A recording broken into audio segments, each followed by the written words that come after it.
अष्टावक्र गीता एक गहन आध्यात्मिक ग्रंथ है। अष्टावक्र गीता अद्वैत वेदांत का एक संवादात्मक ग्रंथ है, जिसमें ऋषि अष्टावक्र और राजा जनक के बीच आत्मज्ञान, संसार का स्वभाव, बंधन मुक्ति तथा निर्वाण का मार्ग स्पष्ट किया गया है।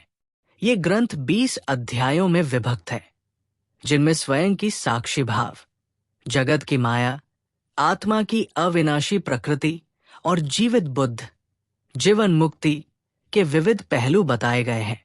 अध्यायवार सारांश। अध्याय 1, साक्षी, समस्त व्यापक साक्षी के रूप में आत्मा का दर्शन। राजा जनक अष्टावक्र से ज्ञान, मुक्ति और वैराग्य के बारे में प्रश्न करते हैं।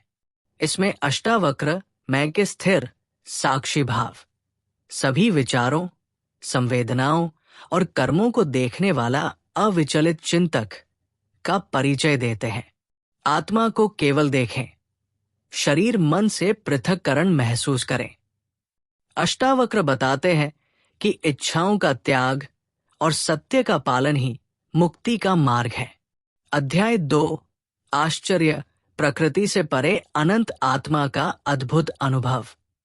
ये अध्याय अनित्यता और माया के पर्दे को हटाकर आत्मा की अद्भुतता, जिसे प्रकृति के परे अविनाशी और सर्वव्यापी बताया गया है, को उद्घाटित करता है। आत्मा शुद्ध, अचल और अनंत है। मन और शरीर अस्थायी है, लेकिन आत्मा सदा मुक्त है।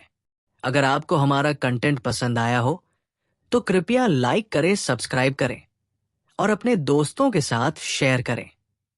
अध्याय 3, आत्माद्वैत, आत्मा में सब और सब में आत्मा। यहां आत्मा में समस्त जगत और जगत में आत्मा की एकरूपता समझाई जाती है। द्वैत केवल माया का खेल है, सत्य में सब एक है। जो व्यक्ति स्वयं को शरीर और मन से अलग समझता है, वही मुक्त होता है। संसार में रहते हुए भी आत्मज्ञानी व्यक्ति निर्लिप्त रहता है। अध्याय 4, सर्वमात्मा, आत्मा के ज्ञाता और अज्ञाता के बीच का अंतर। ज्ञान करने वाला और न करने वाला दोनों ही आत्मा के परिप्रेक्ष्य से एक ही है। भेद केवल मन का निर्माण है। सच्चा ज्ञानी आत्मा को सर्वज्ञ के रूप में अनुभव करता है। आत्मा और ब्रह्मा एक ही है। द्वैत, भेदभाव केवल अज्ञान के कारण उत्पन्न होता है। अध्याय 5, लय चेतना के विलय की विभिन्न अवस्थाएं। चित्त की विलय की अवस्थाएं, कैसे विचार और भावनाएं आत्मा में विलीन होते चले जाते हैं, इस अध्याय में वर्णित है। ध्यान के माध्यम से चित्त को शांत कर लय स्थिति प्राप्त होती है। अध्याय 6, प्रकृतीय पर है, चेतना के विलय की असंगति। चित्त विलय के बावजूद आत्मा से पृथक्करण की कल्पना निरर्थक है। मुक्ति का रहस्य ये है कि आत्मा कभी भी प्रकृति में बंधित नहीं होती। अध्याय 7, शांत, आत्मा की असीम और निर्विकार शांति। आत्मा को शांत और अनंत महासागर के समान बताया गया है। त्रुटिहीन, अचल, निर्विकार भाव में लीन होकर मन पूर्ण विश्राम पाता है। अध्याय 8, मोक्ष, सभी बंधनों से पूर्ण और शाश्वत स्वतंत्रता। मोक्ष को आत्मज्ञान से स्वाभाविक प्राप्ति के रूप में वर्णित किया गया है।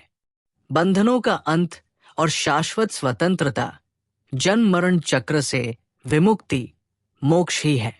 अध्याय 9, निर्वेद, उदासीनता और संसार से मुक्त दृष्टिकोण। द्वेष रहित उदासीनता जगत, शरीर, भावनाओं के प्रति निर्लिप्त मन, स्थित प्रज्ञता का मार्ग दर्शाती है। अध्याय 10, वैराग्य, सांसारिक मोह का त्याग। सत्व शुद्धि के लिए वैराग्य अर्थात संवेदनाओं और कारकों से विमुक्ति आत्मा के प्रति स्थिर भक्ति का द्वार खोलता है। अध्याय 11, चित्त रूप, आत्मा को शुद्ध और प्रकाशित चेतना के रूप में देखना। आत्मा को शुद्ध और दीप्तिमान बुद्धि के रूप में समझाया गया है, जो स्वयं प्रकाशमान है, विचार प्रकाशक नहीं।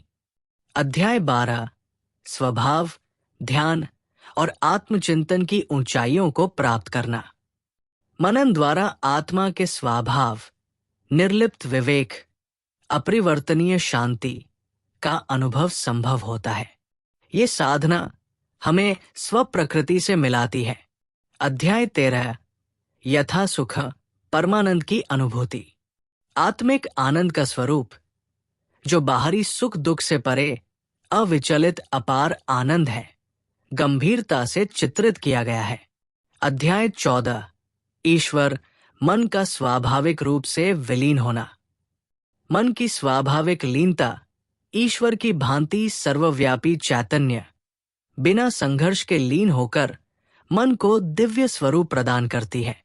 अध्याय 15 तत्वम, अजन्मा आत्मा या ब्रह्मा का ज्ञान।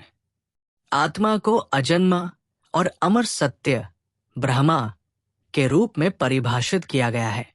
ये तत्व सर्वाधिक मौलिक अभाव्य वस्तु है। अध्याय 16 स्वयंस्था संसार को मिटाकर आत्मा में स्थित रहना। विश्व को ध्वस्त कर स्वयं स्थित रहना ही आत्मस्थिरता है। संसार का निराकरण आत्मविमुखता में फलित होता है। अध्याय 17 कैवल्य, आत्मा की पूर्ण एकाकी अवस्था। आत्मा की परमानंदित एकांत स्थिति कोई द्वैत नहीं, केवल अकेलापन कैवल्य कहलाता है और सर्वोत्कृष्ट लक्ष्य है। अध्याय 18 जीवन मुक्ति, जीवित रहते हुए मोक्ष प्राप्त करने की अवस्था।